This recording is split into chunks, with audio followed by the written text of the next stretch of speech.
Hey everyone, it's time again to recap the latest news from the solar PV industry, compiled by the American Solar Energy Society. I'm Jay Warmke with SolarPVTraining.com, and this is what's happening in the wonderful world of solar for the week of February 8th. Now, despite the culture war narrative, it appears that conservative voters overwhelmingly support the use of solar energy. Conservative renewables advocacy group Energy Right recently surveyed 861 voters who identified themselves as conservative on the topic of energy affordabilities, including solar PV.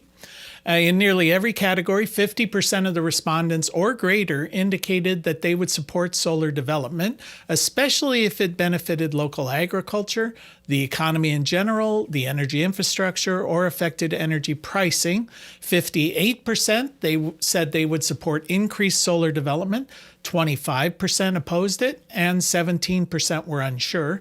This tracks with results from a similar poll conducted by First Solar, where they polled 800 Republicans, Republican-leaning independents, and Trump voters.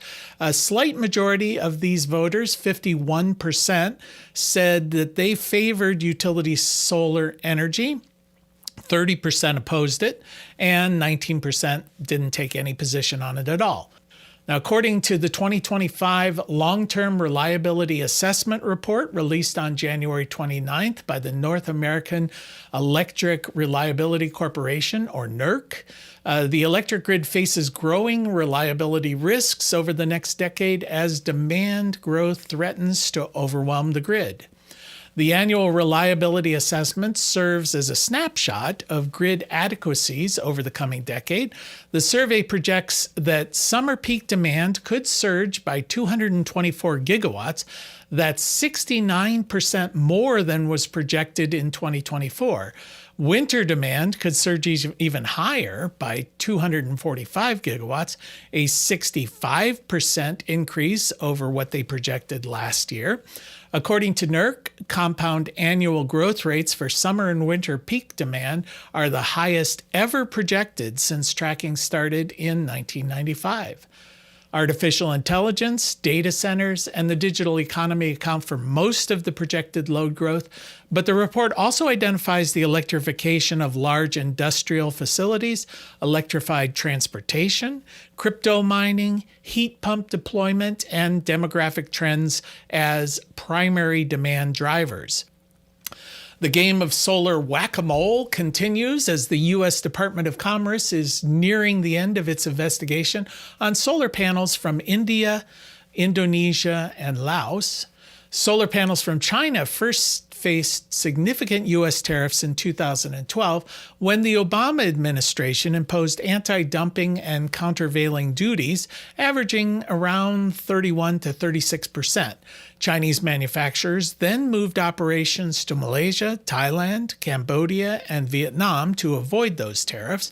In 2025, the Commerce Department found that panels imported from those nations violated the same anti-dumping provisions and imposed tariffs on those panels as well. So, allegedly, Chinese manufacturers simply moved production to India, Indonesia, and Laos. And so it goes. In 2024, the U.S. imported approximately 56% of all panels installed nationwide. The vast majority of these were imported from Vietnam, Thailand, and Malaysia and Cambodia. A new bill filed in the Missouri State Senate on January 7th seeks to suspend all solar project construction throughout the state under a moratorium until the beginning of 2028, so 2 years. Introduced by and sponsored by Senator Cindy O'Laughlin, a Republican serving rural northeastern Missouri and currently serving as the state body's president pro tem. The bill would halt construction on all solar projects throughout the state, as well as place a hold on issuing any new permits for solar projects. Enphase Energy announced that they plan to start manufacturing their IQ bidirectional EV charging platform in the fourth quarter of this year, following a series of successful product demonstrations. The Enphase charger connects to the direct current port of the EV, charging the vehicle, but it's also capable of using EV battery to provide energy backup to the home during grid outages.